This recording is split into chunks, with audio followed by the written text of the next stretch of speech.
বাংলাদেশে হিন্দু নির্যাতন বন্ধ সহ চিন্ময় কৃষ্ণ দাসের মুক্তির দাবিতে মালদায় আন্দোলনে নামলেন রাষ্ট্রীয় হিন্দু শক্তি সংগঠনের সদস্যরা। আন্দোলনের অঙ্গ হিসেবে রবিবার পুরাতন মালদায় প্রতিবাদ মিছিলের আয়োজন করা হয়। মিছিলে পা মেলান সনাতনী হিন্দুরা। তারা হিন্দু রাষ্ট্রীয় শক্তি সংগঠনের ব্যানারে পুরাতন মালদার কোর্ট স্টেশন থেকে মিছিল বের করে মঙ্গলবারই পর্যন্ত বিস্তীর্ণ পথ পরিক্রমা করেন।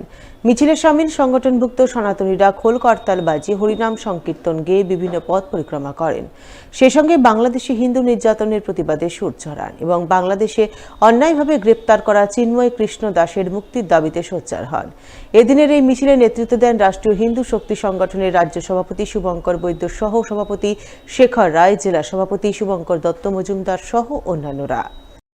আমাদের পার্শ্ববর্তী দেশ বাংলাদেশ, যে চিন্ময় মহাপ্রভুকে অ্যারেস্ট করা হয়েছে এবং ওখানে হিন্দুদের যে নির্যাতন চলছে, সমানভাব নির্যাতন চলছে, তারই প্রতিবাদে আজ আমাদের এই সভা এবং আমাদের অনুরোধ কেন্দ্র সরকারের কাছে যে এই যে হিন্দুদের উপর অত্যাচার নিপীড়ন যত তাড়াতাড়ি সম্ভব বন্ধ করুক, না হলে আমাদের এই লড়াই চলতে জারি থাকবে।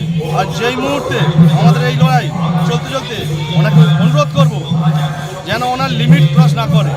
হিন্দুরা আজ গোটা পশ্চিমবাংলায় ভারতবর্ষ জেগে গেছে, গোটা বিশ্ব জুড়ে জেগে গেছে।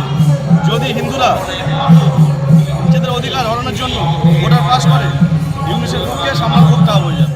সিপিআইএমের ইংরেজবাজার গ্রাম এরিয়া কমিটির তৃতীয় সম্মেলন হয়ে গেল রবিবার।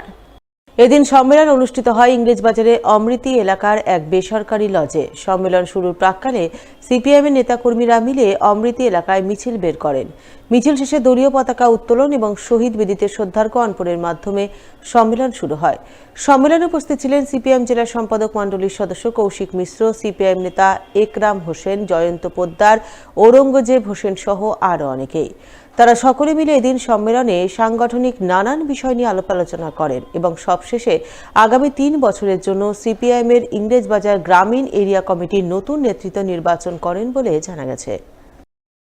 ইংরেজবাজার গ্রাম এরিয়া কমিটির মধ্যে 33টা শাখা, এই 33টা শাখা নিয়ে আমাদের এরিয়া কমিটি, এবং আজকে সেই এরিয়া কমিটিরই আমাদের এখানে তৃতীয় সম্মেলন আমরা এখানে করছি। এই ধরনের গণতান্ত্রিক পরিবেশের মধ্যে দিয়ে গণতান্ত্রিকভাবে আমাদের যে সাংগঠনিক প্রক্রিয়া, এটা অন্য কোনো রাজনৈতিক দলের মধ্যে নেই।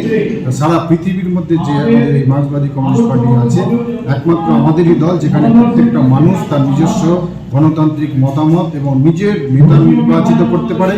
যেন আগামী দিনে আমাদের কর্মসূচি কী হবে, আগামী দিনে আমরা রুটির লড়াইয়ে বর্তমান শাসক দলের বিরুদ্ধে, কেন্দ্রে এবং রাজ্যের যে শাসক দল তাদের বিরুদ্ধে আমাদের অভিমুখ কী হবে, সেই সমস্ত আলোচনা সমালোচনার মধ্যে দিয়ে আমাদের নেতা নির্বাচিত হবে এই সম্মেলন থেকে।